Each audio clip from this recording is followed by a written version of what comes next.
Hürmetlik vatandaşlık şehirimize başlayımız. 3 gün boldu, görüşelmedik. Özümüzün şahsi işi bilen bulup kaldık. Keçirenler vatandaşlar.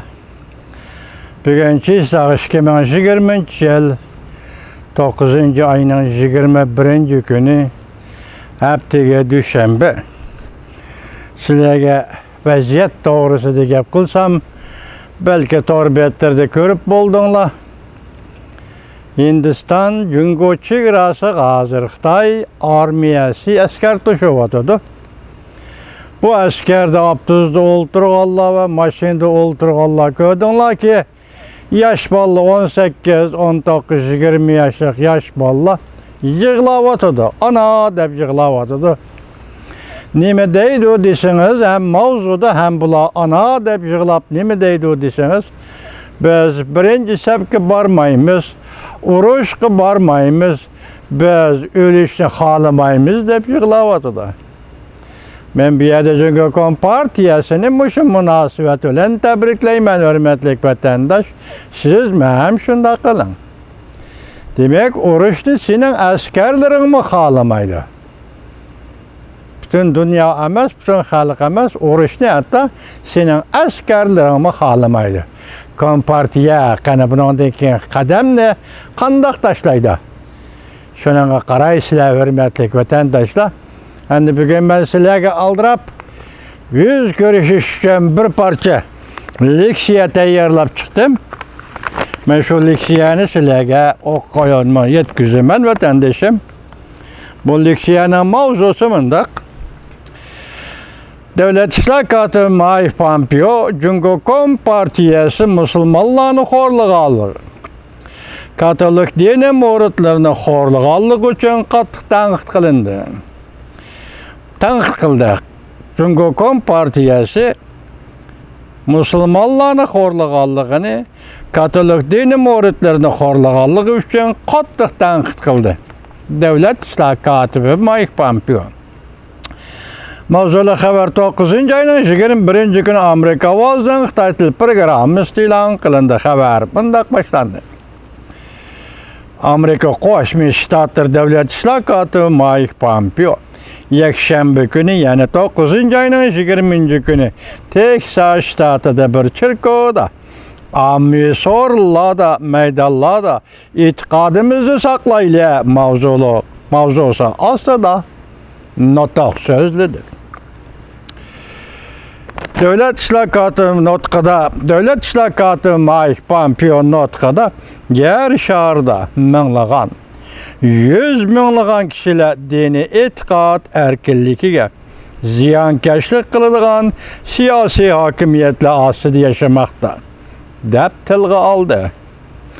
Devlet İşler katibi Mike Pompeo Cungo Kompartiyasının Şinjan'daki müstemlik Uyg'uristondagi musulmonlarni horlayotganligini alohida tilga oldi.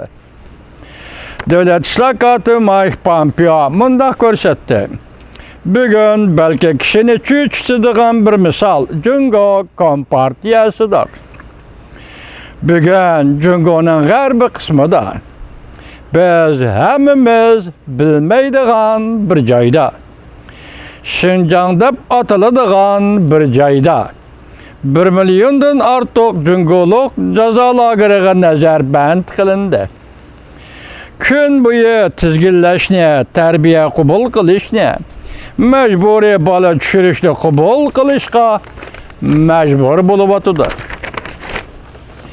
Bugun biz yashab turgan dunyoda bu ish yuz berib o'tdi. Ular ekspluatatsiya qilinib o'tdi. Jismoniy qiynashga uchrab o'tdi. Hatto buningdan vahshiydir. Bu ish Cungo Kompartiyasining diniy e'tiqodga o'zliksiz hujum qilishining bir qismidir.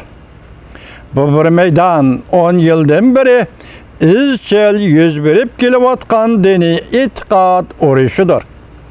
Amerika Qo'shma Shtatlari ko'p yillardan beri tunji qatam Prezident Trumpning rahbarligi ostida bu masalaga jiddiy muomala qilishga boshladi. Nimeni düşendiniz, hürmetli vatandaşım? Qarama, gepkisiniz bolsun mu? Bugün hem destek çıkandı bunu tahlil kılmayımız, keyin tahlil kılımız. Moşillikşe işiniz bolsun qarang. Şinjan'da biz bir joyda, biz hemmimiz bilmeydiğen bir joyda, Şinjan deb ataladigan bir joyda, mustamlik Uyg'uristonda 1 milliondan ortiq jungular jazo lageriga nazarband qilindi. Kun bo'yi tizginlashni, tarbiya qabul qilishni, majburiy bola tushirishni qabul qilishga majbur bo'lib o'tdi. Demak, biz bilmaydigan Şinjan degan yerda, bir joyda, biz bilmaydigan bir joyda Şinjan degan yerda. Qani azimatlar, nochilar bormisizlar? 70 yıldan beri dava qildik degan azimatlar bormisizlar?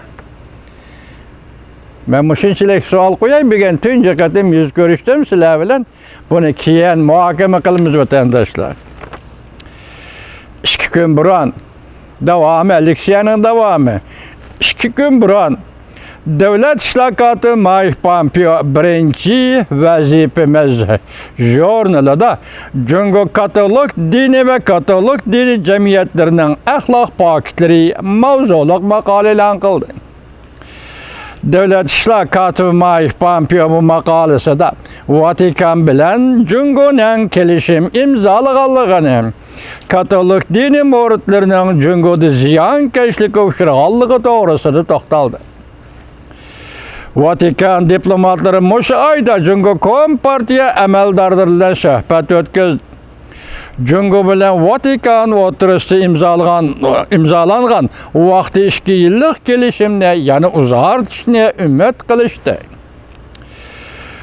Bu kelishimning mazmunlari hozirgacha oshkorlanmadi.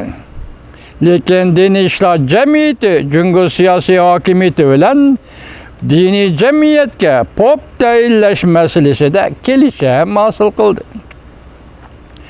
Ve Jungo Katolik dini muxlislarining ahvolini yaxshilamoqchi bo'ldi.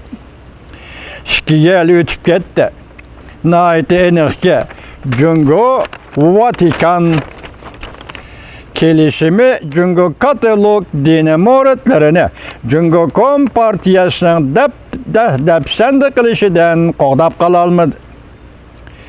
Jungo Kompartiyasining Hristiyan muridlari, Tibet Buddist muridlari, Falungongchilar va boshqa diniy e'tiqod muridlariga qo'rqinchli muomala qilayotganligini sezdirmayli qo'yaylik. Amerika Qo'shma Shtatlari 2019-yili diniy e'tiqod erkinligi yilida e'lon qilgan doklatada Paul Jangwangjun Popning hikoyasini bir misol bilan tushuntirgan. Jangwangjun Jungo Kompartiyasi boshqarishidagi vatanparvar diniy jamiyatlar tayoq bilan dumbalandi. Vatanparvar diniy jamiyatlarning popi edi. U kishi tayoq bilan dumbalandi va tuyuqsiz g'oyib qilib o'tildi. Texmeçin işlaki şu bo'ldi ki, onun sarguzashtları o'ziga xos emas edi. Jungo Kompartiya a'zolari chirkovlarni taqovatidi. Muridlarni nazorat qilyotidi. Parokanda qilyotidi. Partiyadan ishlar to'g'risida eng oxiri gap qiladigan partiya, kechiringlar, partiya diniy ishlar to'g'risida eng oxiri gap qiladigan nopozliq partiya degan gapda Jungo Kompartiyasi cheng turib keldi. Hurmatli vatandoshlar, va'damiz bo'yicha buni biz keyin muhokama qilamiz. Buni andan boshda xo'sh xabarni aytdik sizlarga, yoki vaziyat deb. Hozir Hindiston Jungo chegarasida Jungo armiyasi urushga kirishni xohlamadi. Bu Jungo uchun aytganda og'ir vaziyat. Partiyaning huquq tutishi, partiyaning o'rturishi, partiyaning yuqorida ekspluatatsiyani davomlashtirishi bu og'ir vaziyat. Hurmatli vatandosh, bu og'ir vaziyat. Ertadan boshlab endi yana sizlar bilan davomli uchrashimiz. Alloh xohlasa vatandoshim.